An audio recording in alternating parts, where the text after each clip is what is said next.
My dad looked me straight in the eye at my 25th birthday dinner and said the words that would haunt me for months. Emma, you're a disappointment. I don't know where we went wrong with you. The restaurant went quiet. My mom stared at her plate. My brother Michael shifted uncomfortably in his chair. My sister Jessica just shook her head like she'd been waiting for this moment her entire life. Before we jump back in, tell us where you're tuning in from. And if this story touches you, make sure you're subscribed, because tomorrow I've saved something extra special for you. I should probably start from the beginning, because what happened that night was just the tip of an iceberg that had been building for years. My name is Emma Rodriguez, and for most of my adult life, I believed I was exactly what my father said I was, a disappointment.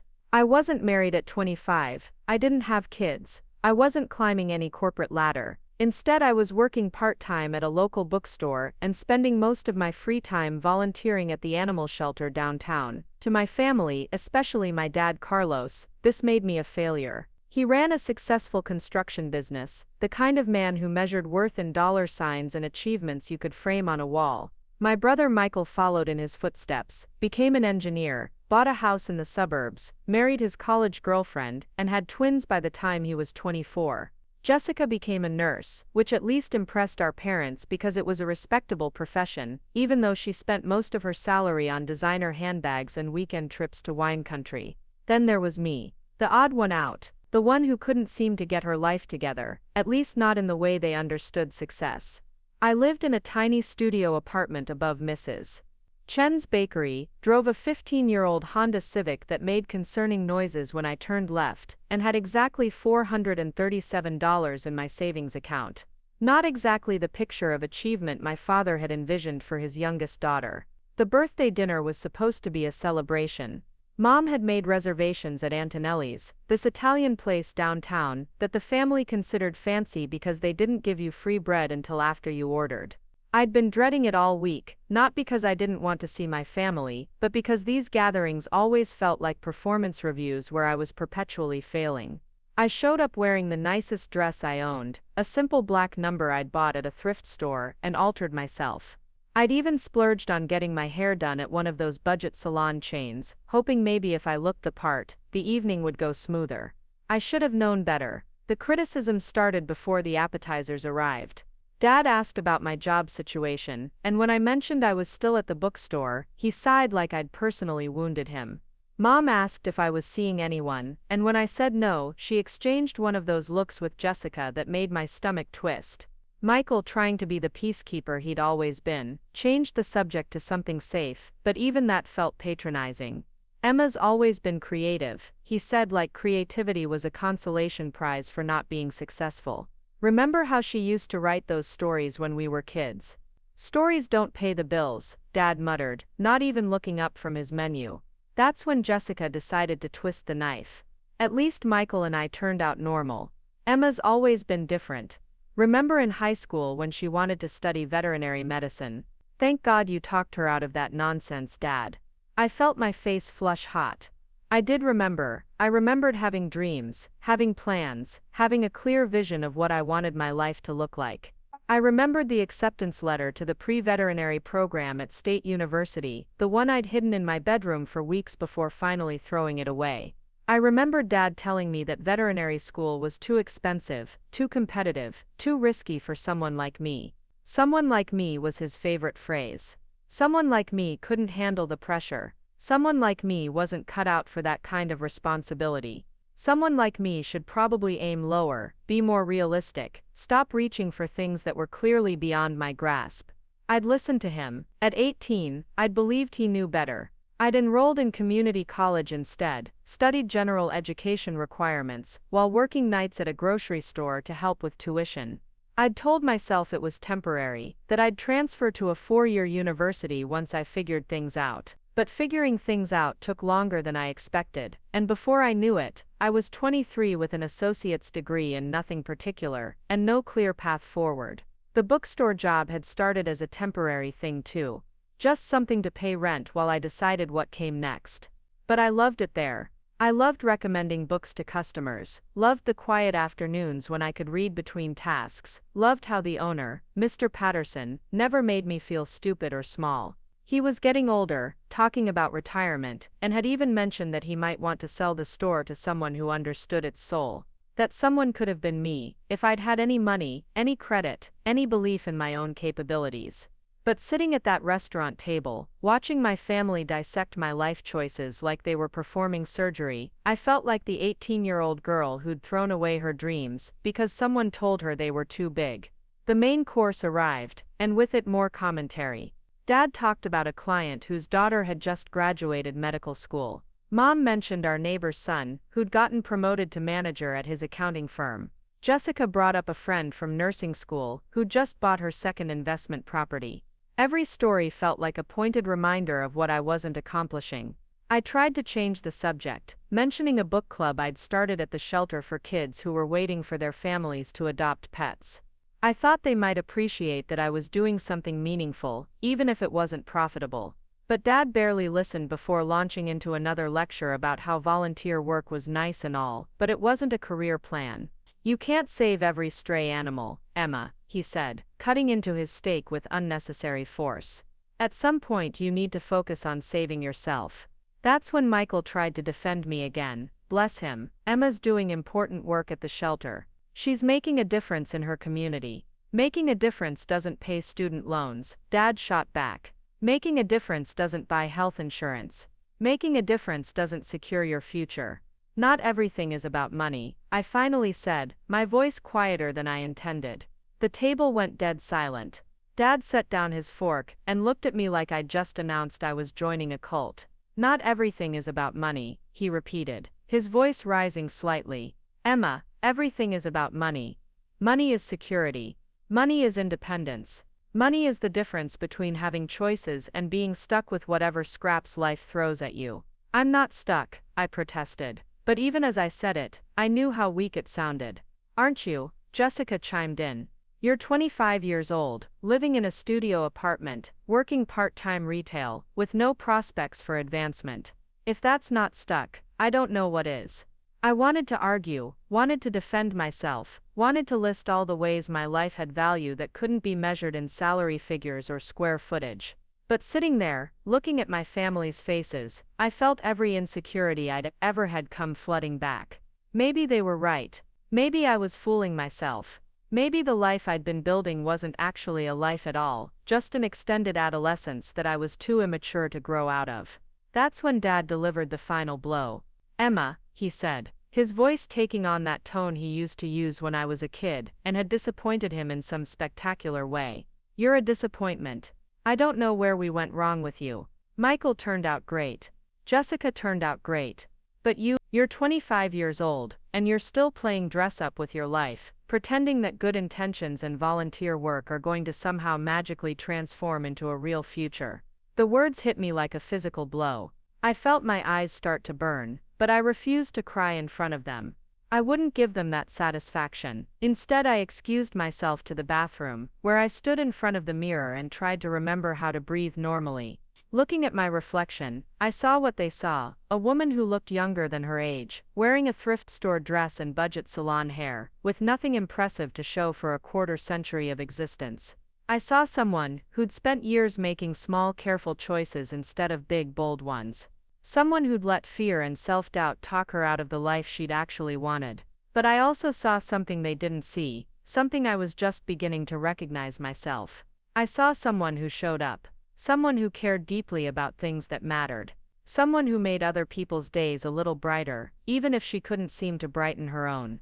I thought about Mrs. Patterson, the elderly woman who came into the bookstore every Tuesday, and always left with a smile because I remembered what genres she liked.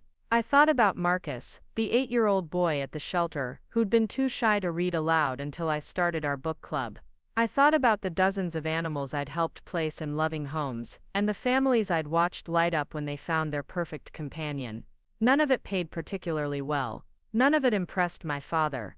But all of it mattered to someone. I splashed cold water on my face, fixed my lipstick, and walked back to the table with as much dignity as I could manage.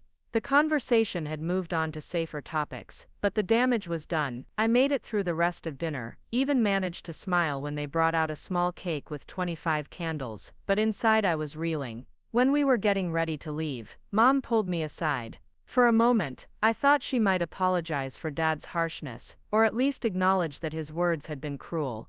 Instead, she said, "You know he's only hard on you because he loves you, right? He just wants you to have a secure future." I nodded because it was easier than arguing, but I didn't believe it. Love doesn't feel like constant criticism.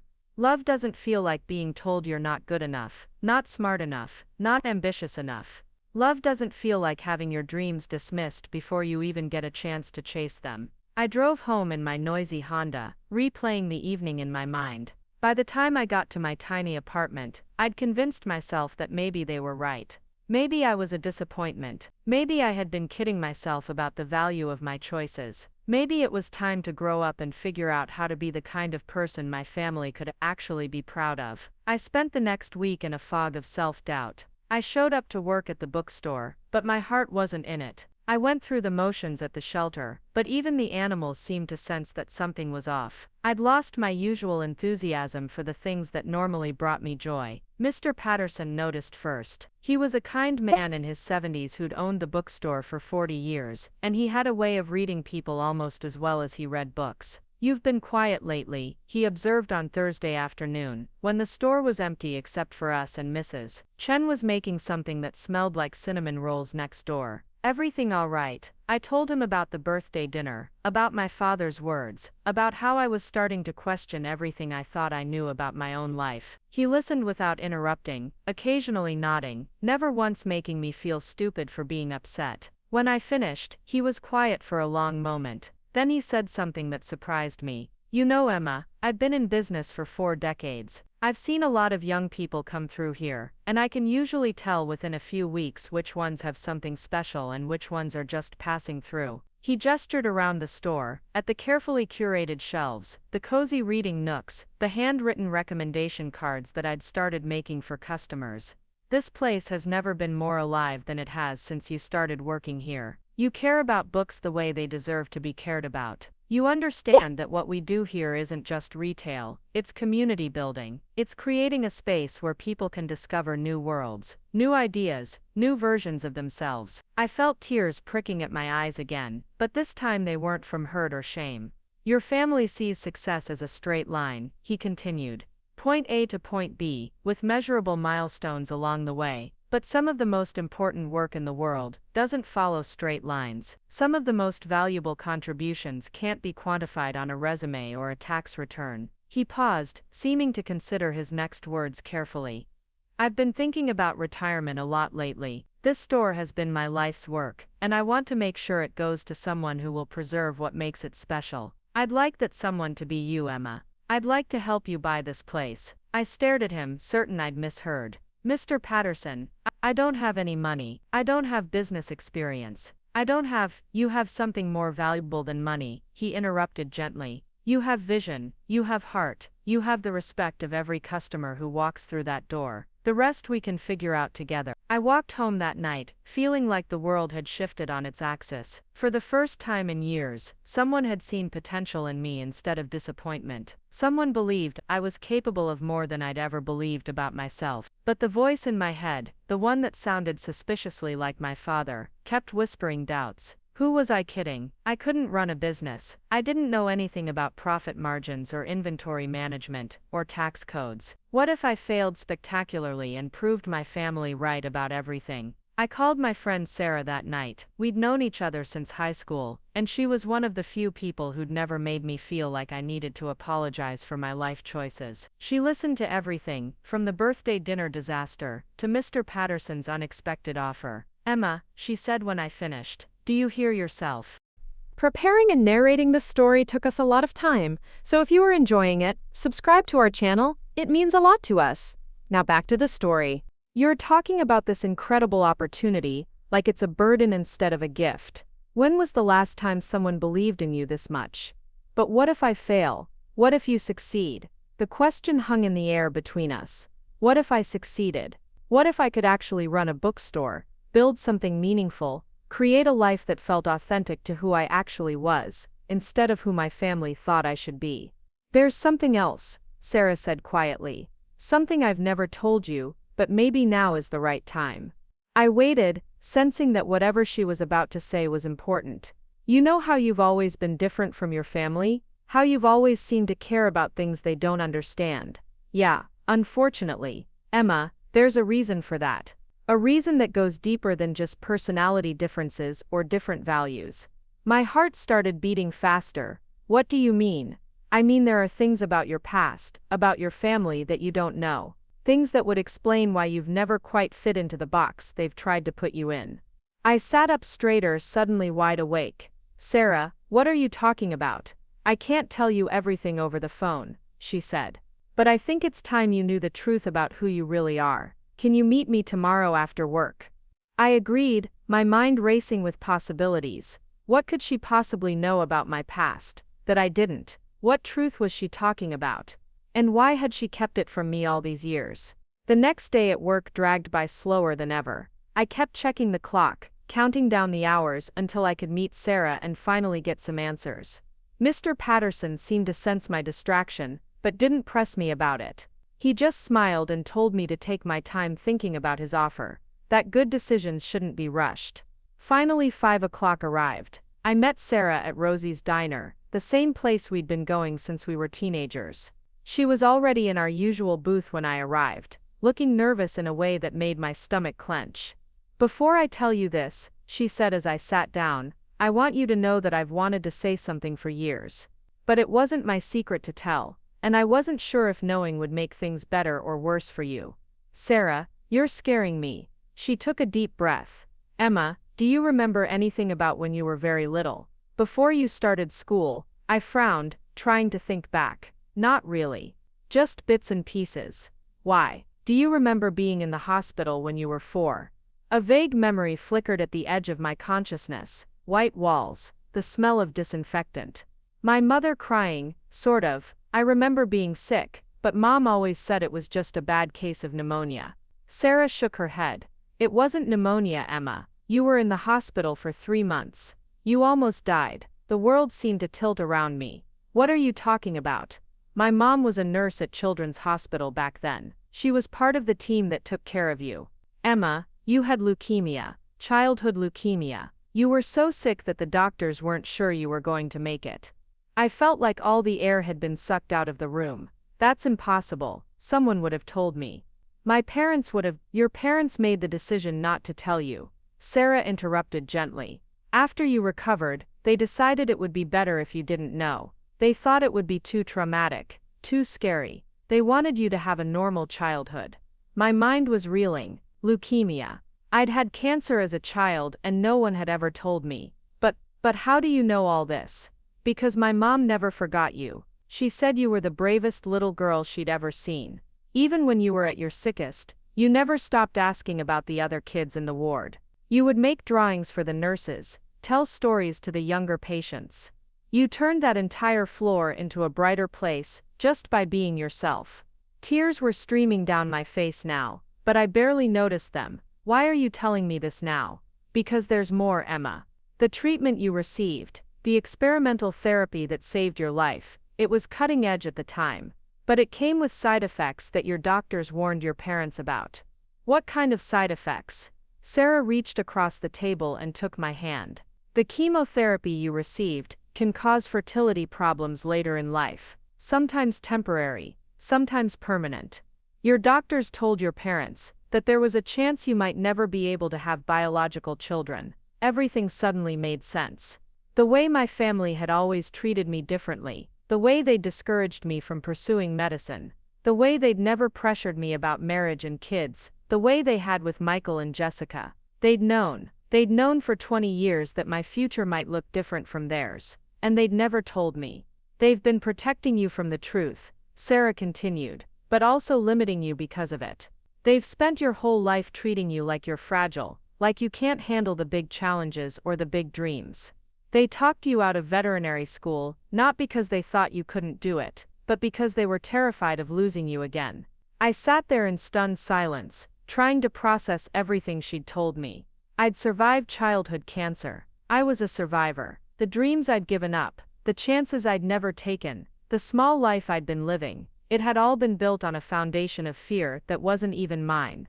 Emma, Sarah said softly, You're not a disappointment. You're a miracle. You're someone who fought death at 4 years old and won.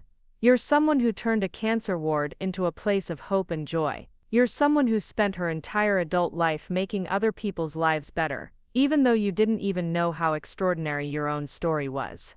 I looked up at her through my tears. Why didn't you tell me sooner? Because I promised my mom I wouldn't. She made me swear when I was 16, and figured out who you were. She said it wasn't our story to tell. But when you called me last night, talking about how your father called you a disappointment, talking about whether you were capable of running a bookstore, she shook her head. I couldn't let you keep believing their version of who you are, when I know the truth about who you've always been. I drove home that night with my mind spinning. Everything I thought I knew about myself, about my family, about my place in the world, had been turned upside down. I wasn't the family disappointment. I wasn't the one who couldn't handle pressure or responsibility. I was someone who'd survived the unthinkable and had been secretly carrying that strength with me my entire life. When I got back to my apartment, I called my mom. My hands were shaking as I dialed her number, and I had to take several deep breaths before I could speak when she answered. Mom, I said we need to talk. About when I was 4, about the hospital, about everything you never told me. There was a long silence on the other end of the line. Then I heard her sigh, the kind of sigh that comes from carrying a secret for too long. How did you find out? She asked quietly. Does it matter? What matters is that you kept this from me for 21 years. You let me believe I was weak, that I was a disappointment, that I couldn't handle the same things other people could handle. You let Dad call me a failure at my birthday dinner, when you knew the truth about what I'd already survived. Emma, we were trying to protect you. From what? From knowing that I'm stronger than I ever imagined, from understanding that I've already faced the biggest challenge most people will ever face, and I won.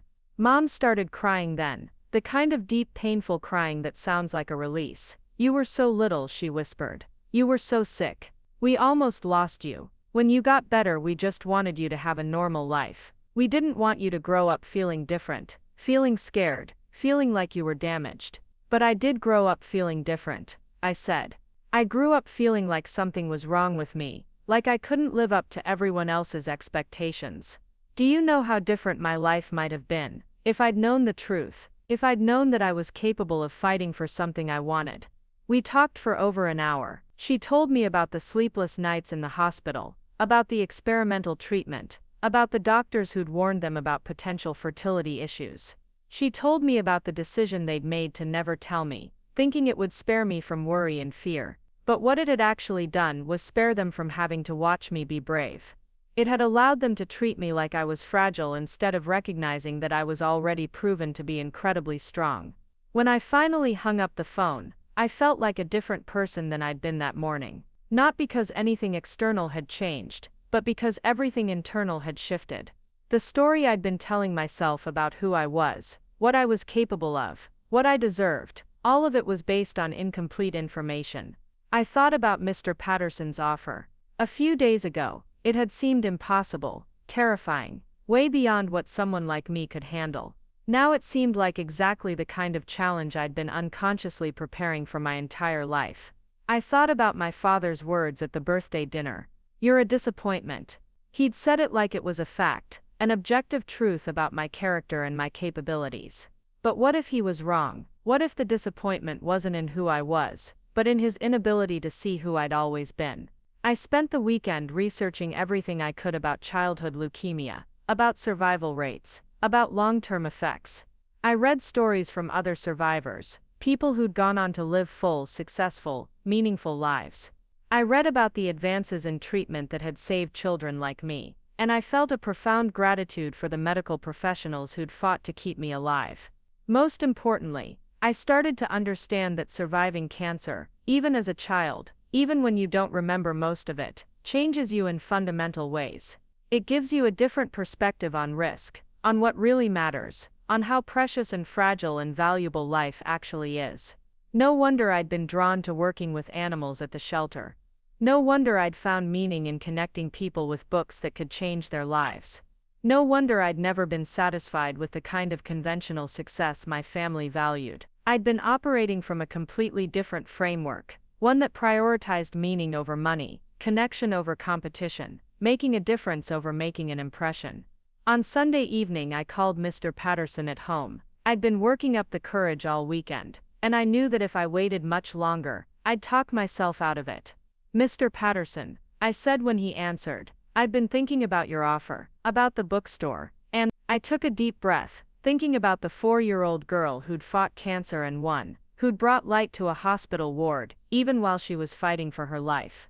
And I'd like to say yes. I'd like to learn how to run this business. I'd like to make it mine. I could hear the smile in his voice when he responded. "Emma, that's wonderful news. I think we're going to do great things together." After I hung up the phone, I sat in my tiny apartment and looked around at the life I'd built. It wasn't impressive by conventional standards, but it was authentic. It was mine. It was chosen rather than default, meaningful rather than just comfortable. For the first time in my life, I felt like I understood who I really was. Not the disappointment my father saw, not the fragile girl my mother had been trying to protect, but someone who'd been quietly, consistently choosing courage over comfort for as long as I could remember.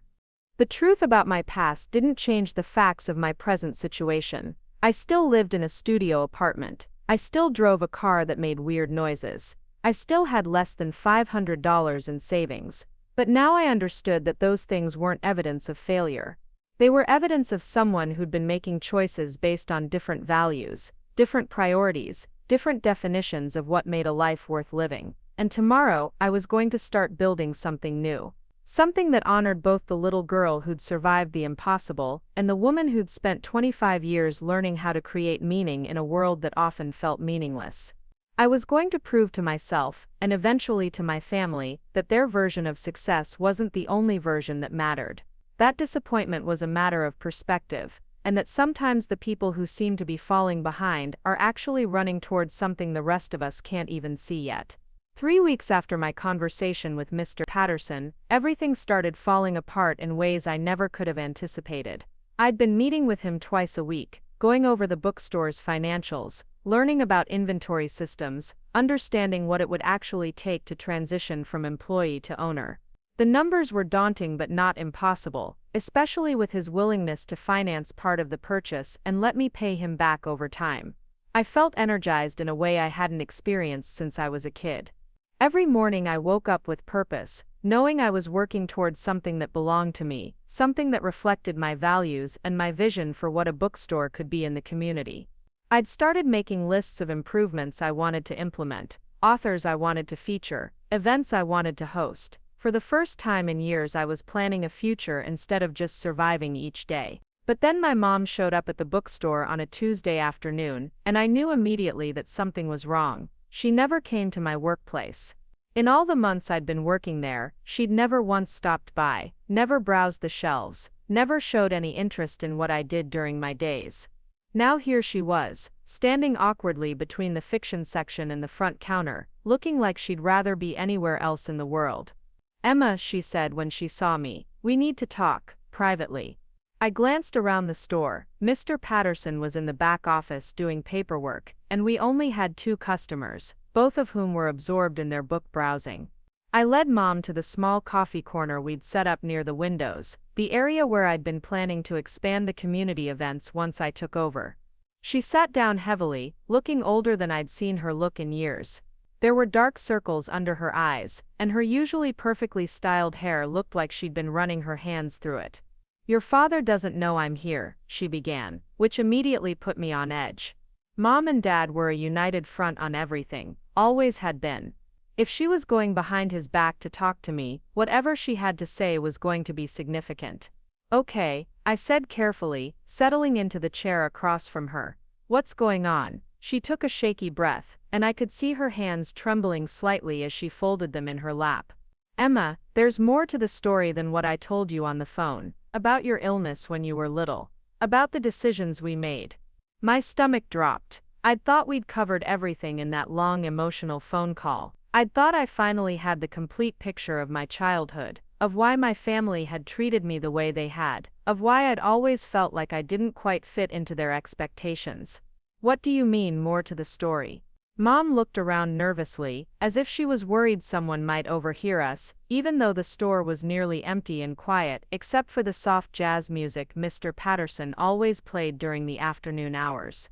"The fertility issues we discussed," she said quietly, "they're not just a possibility, they're not something that might happen.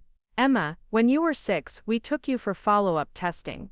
The doctors confirmed that the chemotherapy had affected your reproductive system severely. You can't have biological children." The words hit me like a physical blow. I'd known it was a possibility, had been trying to come to terms with that uncertainty over the past few weeks. But hearing it stated as fact, as something that had been known for nearly 20 years while I remained in the dark, was devastating in a completely different way. "You've known for sure since I was 6 years old," I said slowly, trying to process what she was telling me. "And you never told me." "We thought it would be kinder," Mom whispered, tears starting to form in her eyes. "You were so young, and you'd already been through so much. We thought maybe medical advances would change things by the time you were ready to start a family. We thought maybe it wouldn't matter as much, if you didn't know." Wouldn't matter as much. I felt my voice rising, and I forced myself to lower it, conscious of where we were. "Mom, do you have any idea how many decisions I've made differently if I'd known this? How many relationships I've approached with complete honesty instead of this secret hanging over everything?" She flinched at my tone, but I couldn't bring myself to care about her discomfort right now. I was too angry, too hurt, too overwhelmed by the magnitude of what she'd just revealed. "There's something else," she continued, and I felt my heart sink even further. How could there possibly be more? What else could there possibly be? "The reason your father is so hard on you, the reason he's always pushed you to be more practical, more conventional. Emma, the medical bills from your treatment nearly bankrupted us. We had to sell our first house, the one we'd planned to raise all our children in. I had to go back to work full-time when I'd wanted to stay home with you kids. Your father had to take on extra jobs, work weekends, miss family events." I stared at her, feeling like the ground was shifting beneath my feet again. "Are you saying that Dad resents me because I got sick?" "Not resents," Mom said quickly, but I could hear the uncertainty in her voice. "But I think he's always been afraid. Afraid of you taking big risks, afraid of you getting hurt, afraid of having to watch you struggle.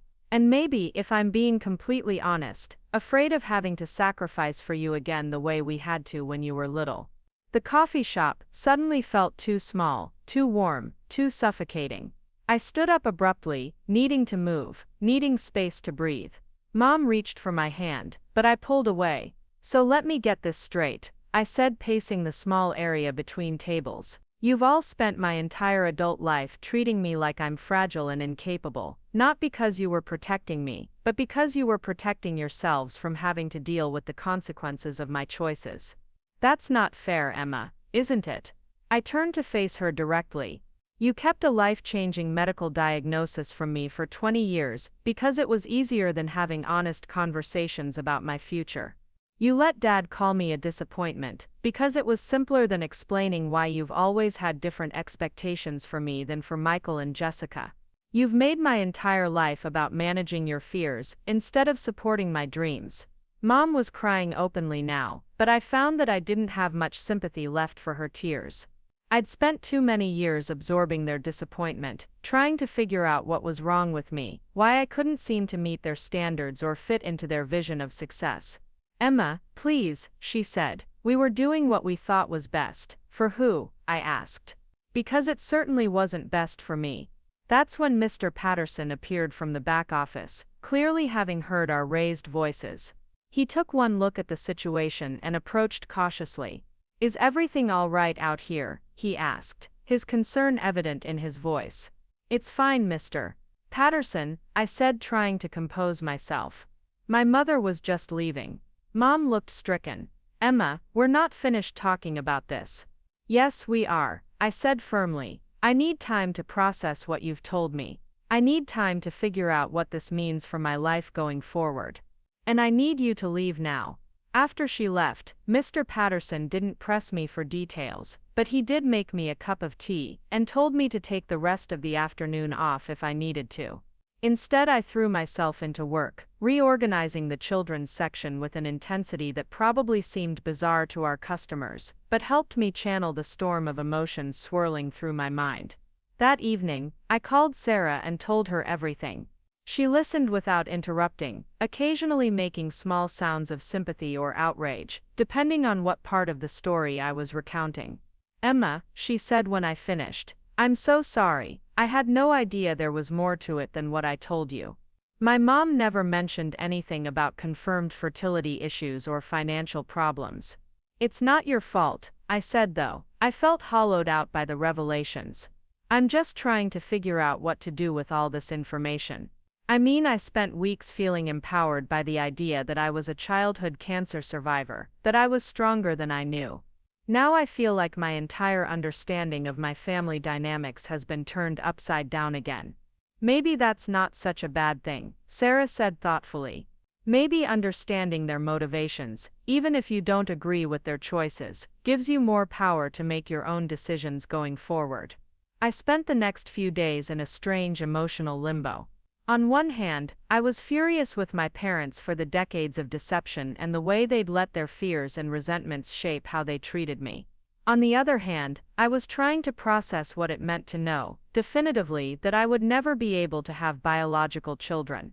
It wasn't that I'd been desperately planning for motherhood. At 25, with no serious relationship and barely enough money to support myself, kids had felt like a distant theoretical future consideration. But there's a difference between choosing not to have children and learning that the choice has been made for you by circumstances beyond your control. I found myself grieving for a future I'd never actively planned, but had always assumed would be available to me if I wanted it. I grieved for the conversations I'd never been able to have with potential partners, the honest discussions about family planning that had been impossible because I didn't know the full truth about my own body. But I also found myself feeling oddly relieved. So many of the expectations my family had placed on Michael and Jessica, the pressure to get married young and start families, the constant questions about when I'd settle down and give them grandchildren, all of that pressure had been absent from my life. I'd attributed it to them, seeing me as the irresponsible one, the one who couldn't be trusted with major life decisions. Now I understood it had been about them knowing something I didn't know about what my future could realistically hold. 3 days after Mom's visit to the bookstore, Dad showed up. Unlike Mom's nervous, guilt-ridden approach, Dad's arrival was announced and formal. He called the store during my lunch break and asked if we could meet to discuss family matters. I agreed to see him, but I insisted we meet at a neutral location, not at my apartment or the family home. We met at a diner downtown, the same kind of place where Dad used to take me for pancakes when I was little, and he was trying to make up for missing one of my school events because of work. The nostalgia of the setting felt manipulative, like he was trying to remind me of times when our relationship had been simpler, and I'd looked up to him as a hero rather than seeing him as a source of constant disappointment. He looked uncomfortable in the booth, fidgeting with his coffee cup and avoiding eye contact. Dad had never been good at emotional conversations, preferring to communicate through actions and expectations rather than words and feelings. "Your mother told me she came to see you," he began, his voice carefully controlled. "She told me what she said about the medical bills and the financial impact of your illness." And I prompted, when he didn't continue. "And I want you to understand that whatever resentment you think I have toward you, it's not about the money. It was never about the money." I studied his face, trying to read the emotions he was working so hard to keep hidden. "Then what was it about?" Dad sighed deeply, suddenly looking much older than his 53 years. "It was about fear, Emma. It was about watching my 4-year-old daughter fight for her life, and being completely powerless to do anything about it. It was about making bargains with God, that if He let you live, I'd do whatever it took to keep you safe forever." This wasn't what I'd expected him to say. I'd prepared for defensiveness, for justifications, for more criticism disguised as concern. I hadn't prepared for vulnerability. "But keeping me safe turned into keeping me small," I said quietly. "You were so afraid of me getting hurt that you convinced me I wasn't capable of handling challenges." "I know," he admitted, and the simple acknowledgement caught me off guard. "I know I did that. I know I let my fear turn into control, and my control turn into criticism. When you wanted to study veterinary medicine, I saw years of stress and competition and potential failure. I saw you putting yourself in a position where you might not succeed, and I couldn't handle the idea of watching you struggle. So you convinced me I wasn't smart enough to try. Dad winced. I told myself I was being practical. I told myself I was protecting you from disappointment. But you're right, Emma. I was protecting myself from having to watch you take risks. We sat in silence for several minutes, both of us processing the weight of what he'd just admitted.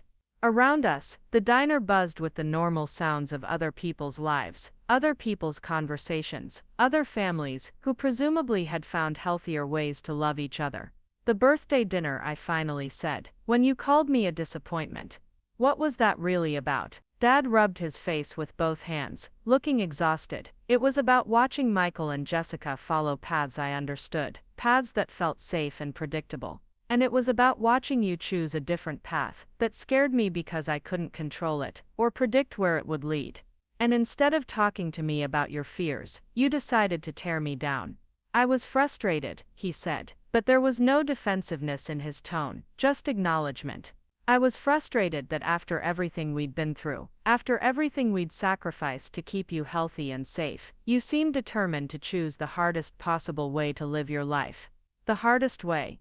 I felt my anger flaring again. Dad, I chose work that gave me purpose. I chose to live simply, so I could focus on things that mattered to me. I chose to build a life that felt authentic instead of impressive. How is that the hardest way? Because it's not secure, he said, his voice rising slightly. Because it doesn't come with guaranteed outcomes or predictable benefits. Because when I look at your life, I see all the ways it could go wrong, all the ways you could end up struggling, or alone, or unable to take care of yourself. And when I look at Michael and Jessica's lives, I see people who are successful on paper, but who don't seem particularly happy or fulfilled. I see people who made choices based on other people's expectations instead of their own values. Dad considered this for a moment. Maybe you're right, he said finally. Maybe I've been so focused on security that I forgot to consider happiness. It was the closest thing to an apology I'd ever gotten from him, and while it didn't undo years of criticism and control, it felt like a starting point for understanding each other differently. Dad, I said, there's something I need to tell you. Something that's going to happen whether you approve of it or not.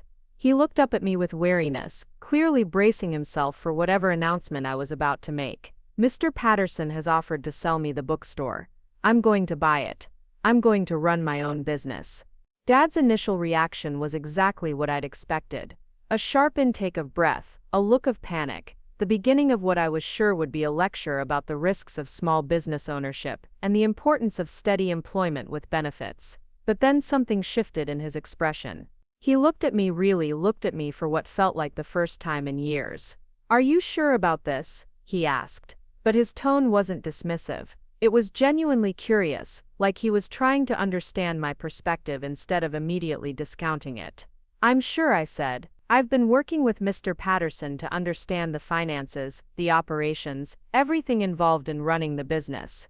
It's not a whim, Dad. It's a carefully considered decision based on skills I've been developing and a vision I have for what the store could become. He nodded slowly. What kind of vision? I spent the next 20 minutes telling him about my plans for the bookstore, how I wanted to expand the community programming, host author events, create reading groups for different age groups, partner with local schools to promote literacy. I told him about the financial projections Mr. Patterson and I had worked out, the timeline for taking over operations, the ways I planned to modernize certain aspects of the business while preserving its neighborhood charm.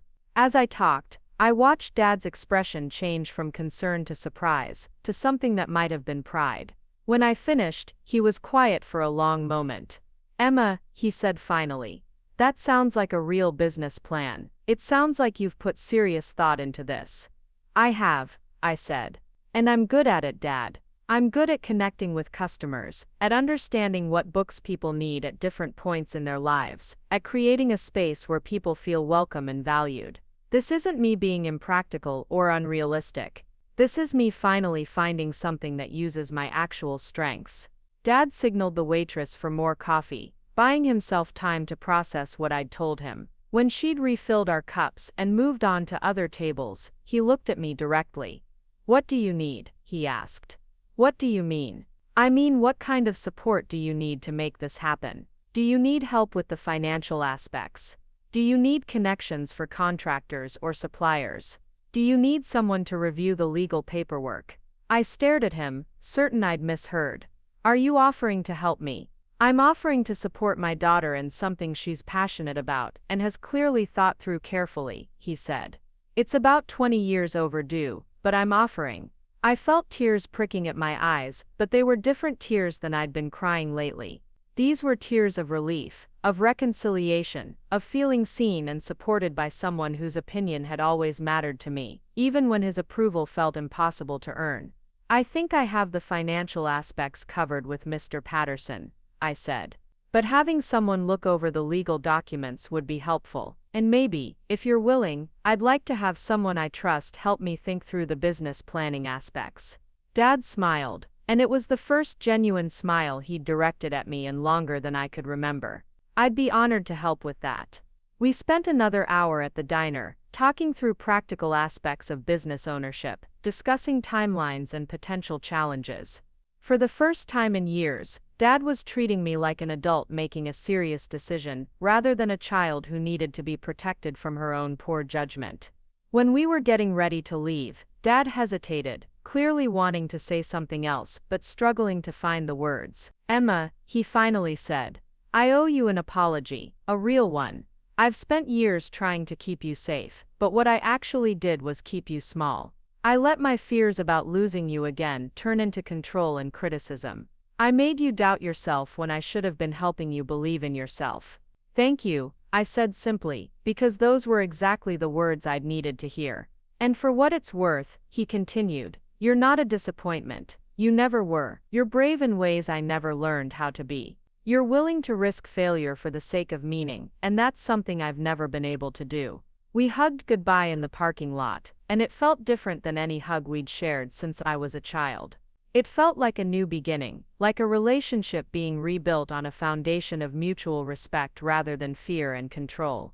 Over the next 2 weeks, everything moved faster than I'd anticipated. Dad kept his promise to help with the business planning, and his experience running his own construction company turned out to be incredibly valuable in thinking through operational logistics I hadn't considered. Mom, still dealing with her own guilt about the decades of secrecy, threw herself into helping me research marketing strategies and community outreach programs. Even Michael and Jessica, who'd initially been skeptical about my decision to buy the bookstore, began to show genuine interest in what I was planning. Jessica, it turned out, had always loved the idea of owning a business, but had never felt like she had the courage to leave her secure nursing job. Michael confessed that his engineering position, while stable and well-paying, had never given him the sense of purpose he'd hoped for. For the first time since I could remember, my family was rallying around me instead of trying to redirect me toward a safer path. The paperwork was finalized on a Thursday afternoon in October. Mr. Patterson and I signed the documents transferring ownership of the bookstore to me, with a payment plan that would allow me to buy him out over the next 5 years. My parents came to the signing, along with Sarah, and even Michael and Jessica took time off work to be there. When the lawyer declared the transaction complete, making me the official owner of Patterson's Books, soon to be renamed Emma's Corner Bookshop, everyone clapped, and Mr. Patterson presented me with the original keys to the store, the same keys he'd been carrying for 40 years. "It's been the honor of my life to build this place," he told me as he handed over the keys. "Now it's your turn to make it into something even better." That evening, after everyone else had gone home, I stayed at the store by myself. I walked through the aisles, running my hands along the shelves, thinking about all the changes I wanted to make and all the things I wanted to preserve. I thought about the little girl who'd fought cancer at 4 years old, and the woman who'd survived 20 years of family secrets and misunderstood expectations. I thought about the conversation I'd had with Sarah just a few days earlier, when she'd asked me how I felt about everything that had happened. "I feel like I finally understand who I am," I'd told her.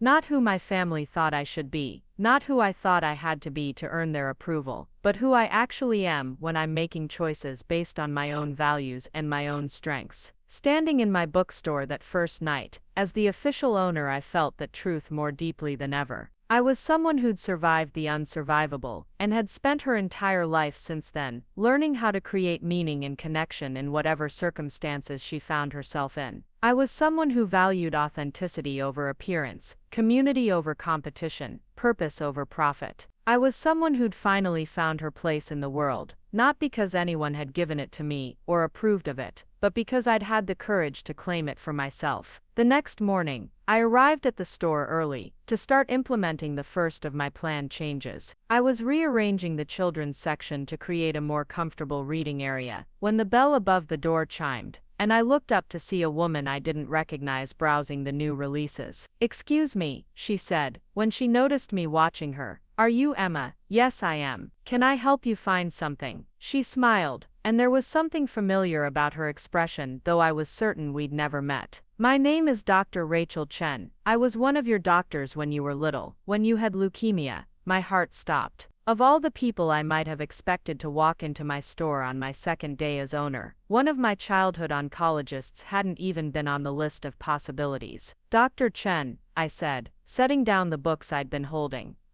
Wow, I don't know what to say. I heard through the hospital grapevine that Carlos Rodriguez's daughter had opened a bookstore downtown. When I realized it had to be you, I had to come see for myself how you were doing. She looked around the store with obvious appreciation, taking in the carefully curated displays, the cozy seating areas, the warm lighting that made the space feel more like a living room than a retail establishment. "This is beautiful," she said. "This is exactly the kind of place I would have prescribed for you when you were little, if I could have prescribed futures instead of just medicine." "What do you mean?" Dr. Chen settled into one of the reading chairs I'd placed near the window. "Emma, you were one of the most remarkable patients I've ever treated. Not because of your medical case, though that was challenging enough, but because of how you handled everything. You were 4 years old, dealing with procedures and treatments that would have broken many adults, and you spent your time making sure the other children on the ward felt less scared." I joined her in the seating area, hungry for this perspective on a part of my life I'd only recently learned about.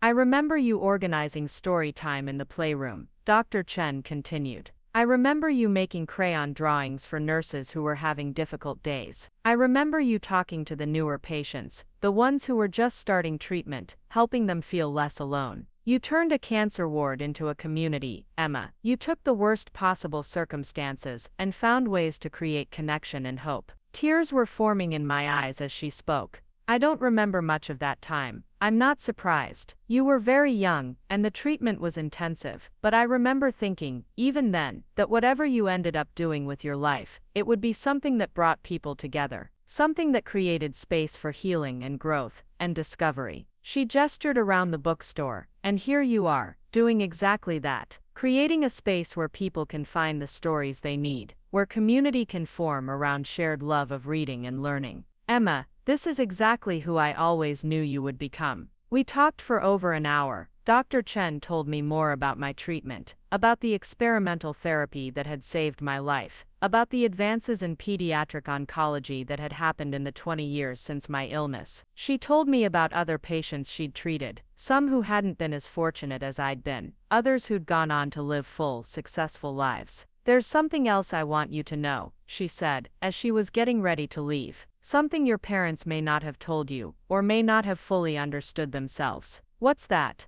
"The fertility concerns you were told about. They're not absolute. Medical technology has advanced significantly since you were a child. There are options now that didn't exist 20 years ago. If having biological children is something you want to pursue someday, it may still be possible." I stared at her, processing this information. After weeks of coming to terms with the idea that biological motherhood was impossible for me, learning that it might actually be an option was overwhelming in a completely different way. "I wanted you to know," Dr. Chen continued, "because I believe in giving people complete information so they can make their own choices. Your parents made decisions about what to tell you based on the medical knowledge available at the time, and their own fears about your well-being. But you're an adult now, and you deserve to know all your options." After she left, I sat in my bookstore in stunned silence. In the space of a month, my entire understanding of my past, my family, and my future had been completely transformed. I'd gone from believing I was a disappointment who couldn't handle challenges to understanding that I was a survivor who'd been creating community and meaning my entire life. I'd gone from accepting that I could never have biological children to learning that modern medicine might offer possibilities I'd never known existed.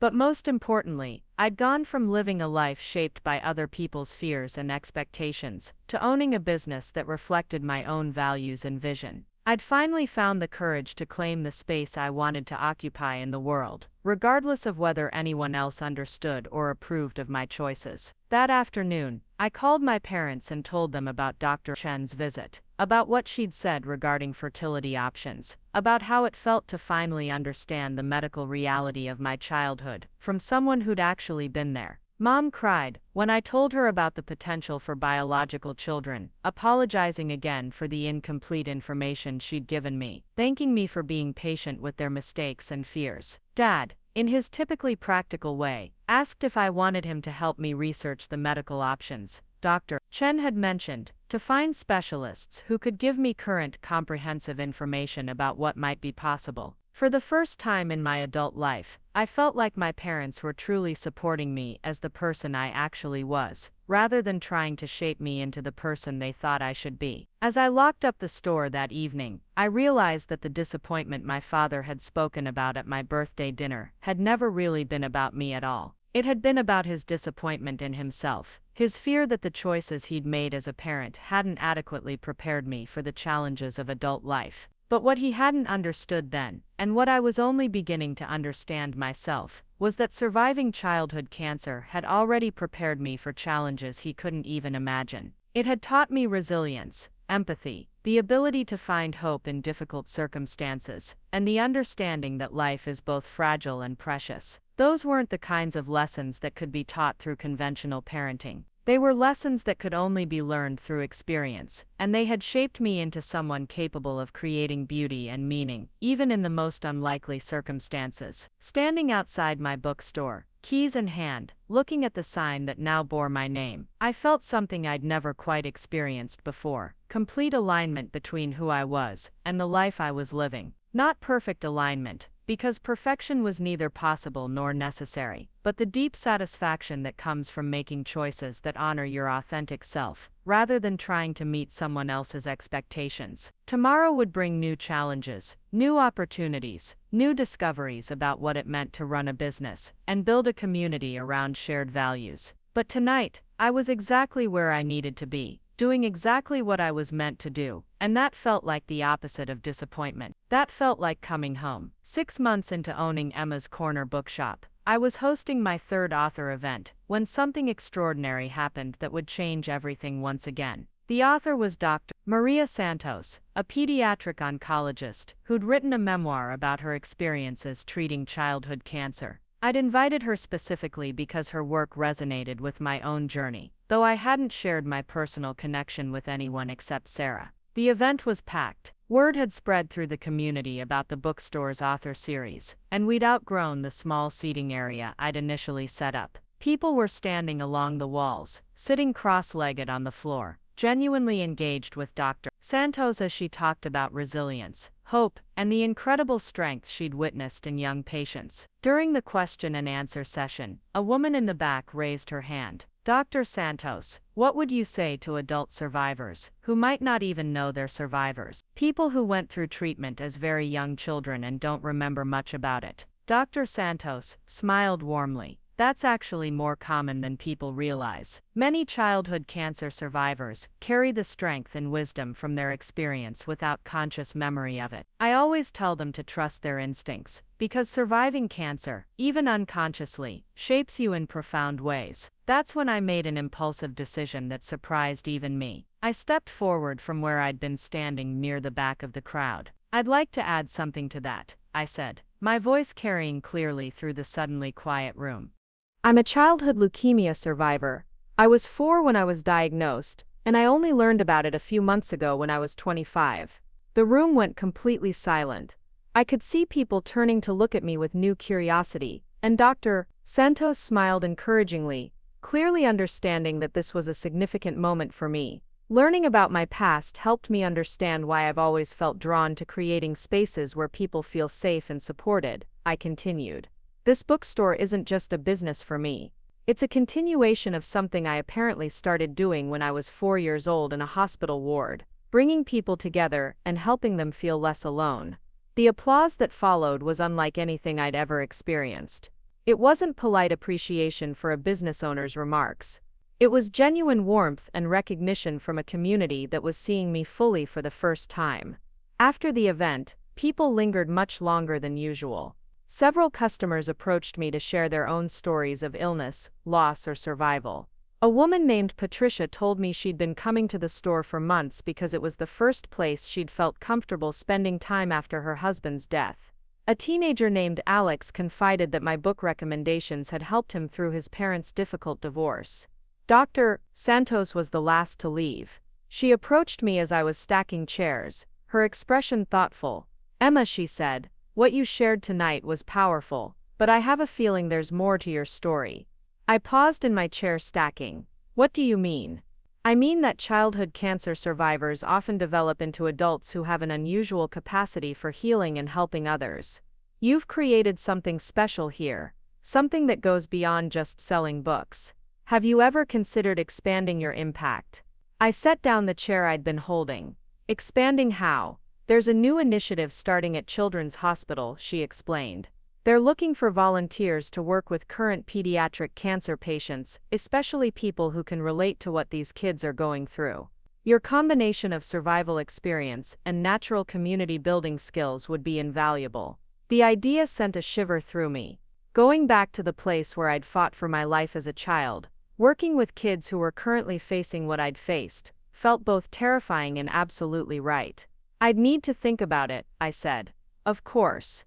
But Emma, sometimes the things that scare us most are the things we're most meant to do." That night, I called Sarah and told her about the conversation. She listened thoughtfully, then asked the question I'd been avoiding. "What's really holding you back?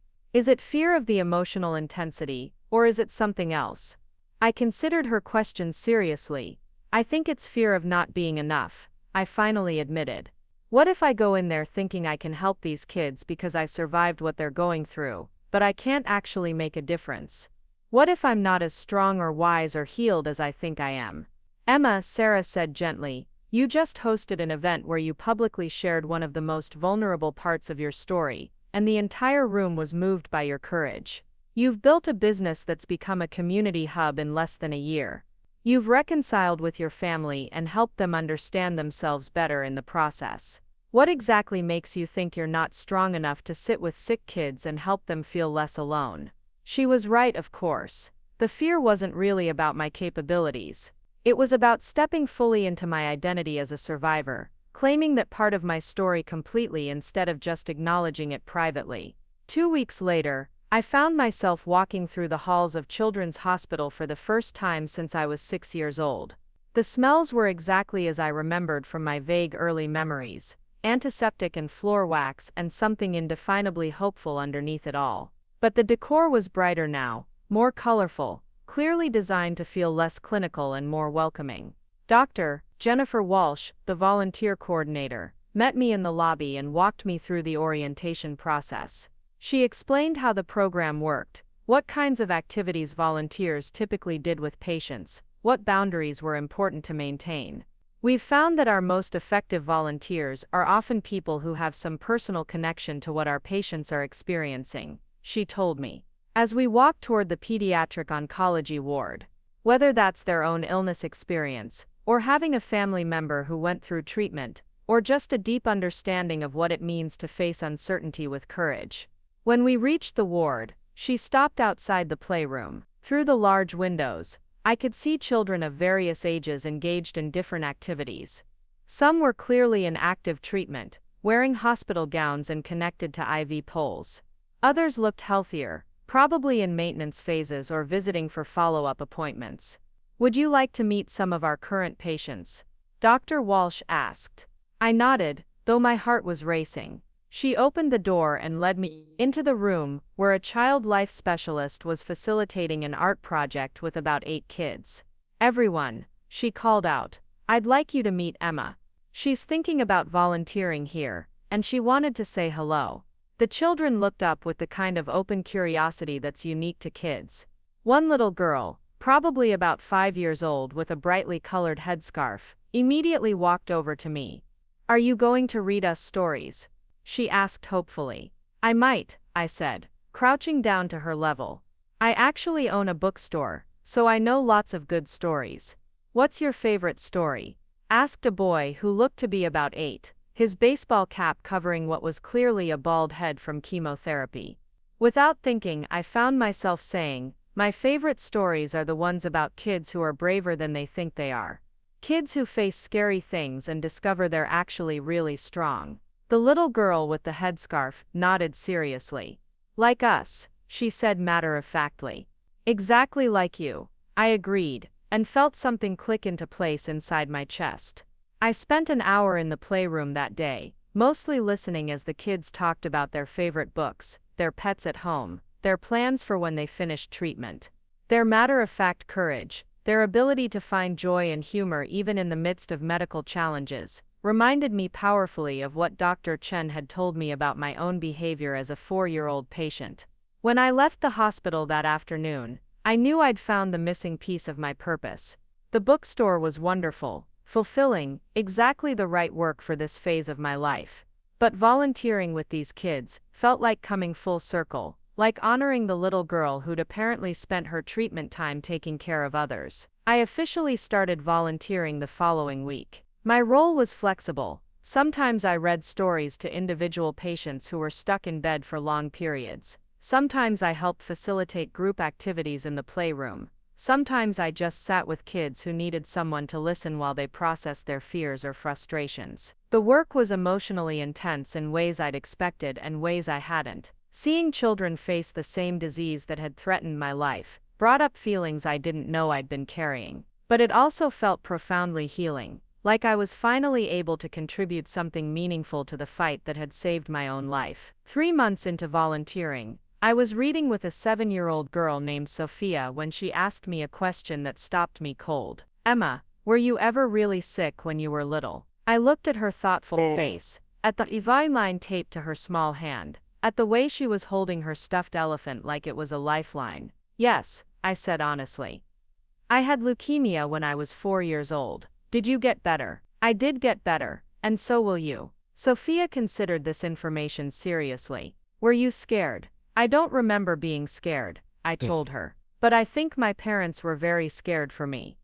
"My parents are scared too," she said quietly. "Sometimes I hear my mom crying at night." We talked for a long time that afternoon, about fear, about how it's okay for the adults to be scared, because that's how love looks sometimes, about how being brave doesn't mean not feeling afraid, but doing what you need to do anyway. When I left that day, I realized something important had shifted. I wasn't volunteering at the hospital despite my childhood cancer experience anymore. I was volunteering because of it, fully claiming my survivor identity, and using it to help other kids navigate their own journeys. That evening, I called my parents to tell them about my volunteer work. Mom cried happy tears when I described my interactions with the children. Dad asked thoughtful questions about the hospital's programs, and whether there were ways his construction company might be able to contribute to facility improvements. "Emma," Mom said before we hung up, "I think we finally understand what you meant about finding work that has meaning instead of just security.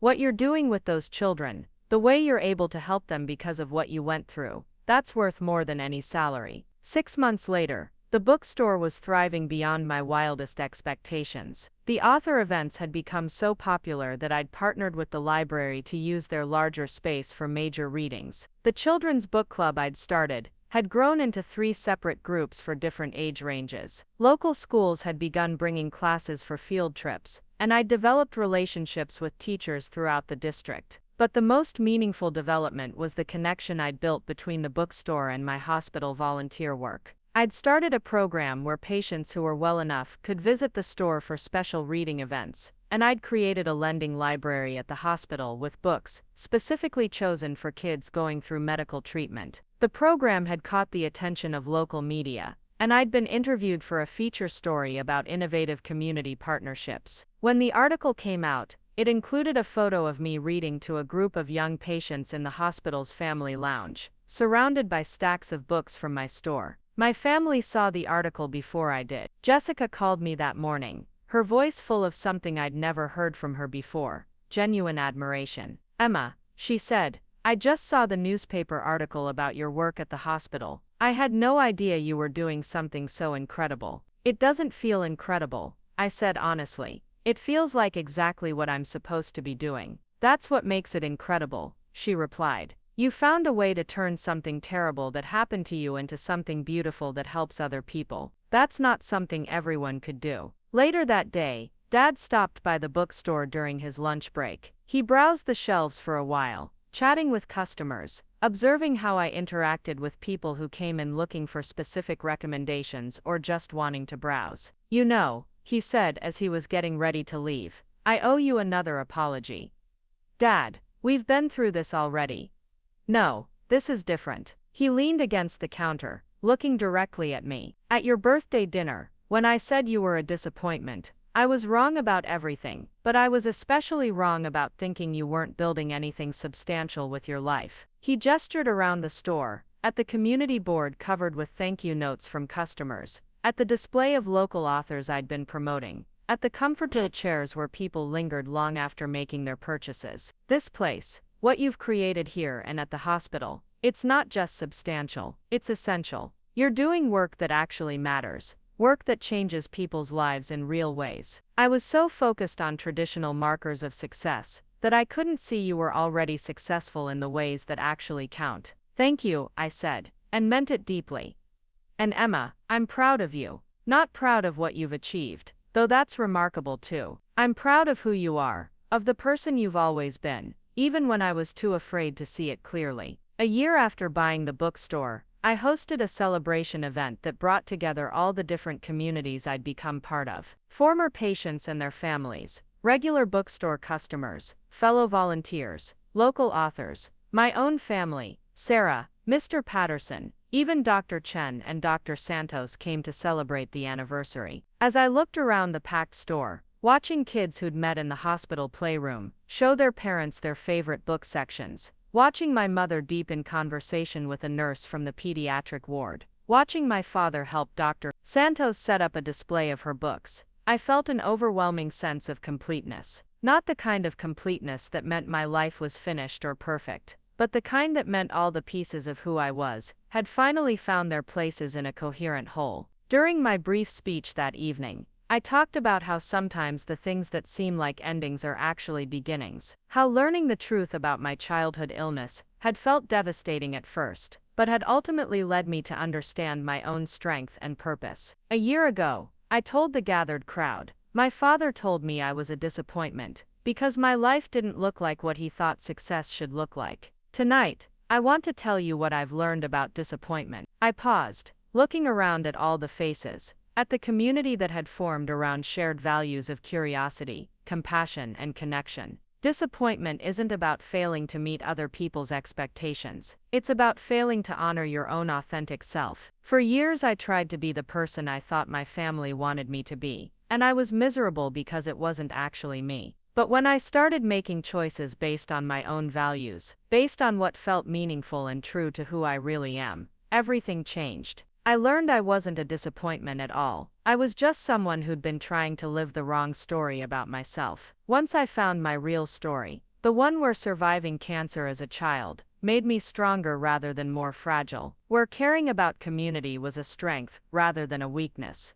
where building something meaningful was more valuable than just building something profitable, everything else fell into place. The applause that followed was warm and sustained. But what moved me most were the individual conversations afterward. Person after person approached me to share how the bookstore had impacted their life, how the hospital program had helped their child, how my willingness to be vulnerable about my own story had encouraged them to embrace parts of themselves they'd been hiding or dismissing. As the evening wound down and people began to leave, my parents were among the last to go. Dad gave me a hug that felt different from any hug we'd shared in years. Not the careful, worried embrace of someone trying to protect a fragile person, but the proud, confident hug of someone who recognized and celebrated my strength. "Emma," he said, I will never again make the mistake of thinking I know better than you do about what your life should look like. You've built something extraordinary here, and you did it by trusting yourself instead of listening to people who were too afraid to let you try. After everyone left, I sat alone in my bookstore, surrounded by the detritus of a successful party, but also by the tangible evidence of a life well lived. Books that had found their way to readers who needed them. Chairs arranged in circles where meaningful conversations had happened.